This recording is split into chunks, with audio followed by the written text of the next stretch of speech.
సంతానం లేని మగవాళ్లకు అద్భుత వరం అశ్వగంధ.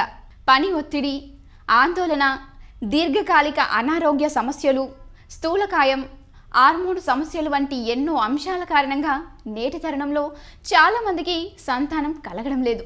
దీనికి తోడు రాను రాను అలాంటి వారిలో శృంగార సామర్థ్యం కూడా తగ్గిపోతుంది.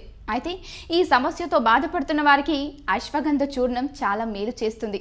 దీంతో తయారు చేసే పలు మిశ్రమాలను రోజు వాడితే లైంగిక పటుత్వం పెరగడమే కాదు, సంతానం కలిగించేందుకు ఎక్కువ అవకాశము ఉంటుంది. నరాల బలహీనత సమస్య పోతుంది. ఆ మిశ్రమాలను ఎలా తయారు చేసుకోవాలో ఇప్పుడు తెలుసుకుందాం. 100 గ్రాముల అశ్వగంధ పొడిని తీసుకొని దానికి 1/4 కిలో నెయ్యి కలపాలి. ఆ మిశ్రమానికి గాలి తగలకుండా జాగ్రత్త పడాలి. అందుకు గాను ఏదైనా ఓ డబ్బాలో దాన్ని నిల్వ చేసుకోవాలి. ఈ మిశ్రమాన్ని రోజు 1 టీ స్పూన్ మోతాదులో తీసుకొని 1 గ్లాస్ వేడి పాలు లేదా గోరువెచ్చని నీటిలో కలిపి తాగాలి. దీంతో లైంగిక పటుత్వం పెరుగుతుంది. పురుషుల్లో వీర్యం చక్కగా ఉత్పత్తి అవుతుంది. స్త్రీలకైతే ఋతుక్రమం సరిగ్గా అవుతుంది. అశ్వగంధ చూర్ణాన్ని 10 గ్రాముల మోతాదులో తీసుకొని దాన్ని 1/2 గ్లాస్ వేడి పాలలో కలిపి స్త్రీలు తీసుకోవాలి. ప్రధానంగా వారు ఋతుక్రమమైన 4వ రోజు నుంచి ఇలా చేయాల్సి ఉంటుంది. దీంతో వారికి పిల్లలు కలిగేందుకు అవకాశం ఎక్కువగా ఉంటుంది.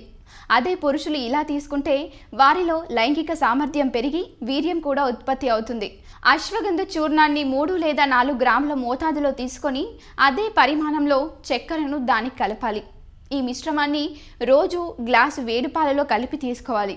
దీంతో లైంగిక సామర్థ్యం మునుపటి కన్నా మెరుగవుతుంది. అశ్వగంధ చూర్ణం, నెయ్యి, చక్కెరను సమాన భాగాల్లో తీసుకొని బాగా కలపాలి. ఈ మిశ్రమాన్ని నిత్యం సేవిస్తుంటే తద్వారా పురుషుల్లో వీర్య కణాలు ఉత్పత్తి పెరుగుతుంది. వీర్యం నాణ్యంగా కూడా ఉంటుంది. అండం దగ్గరకు ఈ వీర్య కణాలు చురుగ్గా వెళ్తాయి.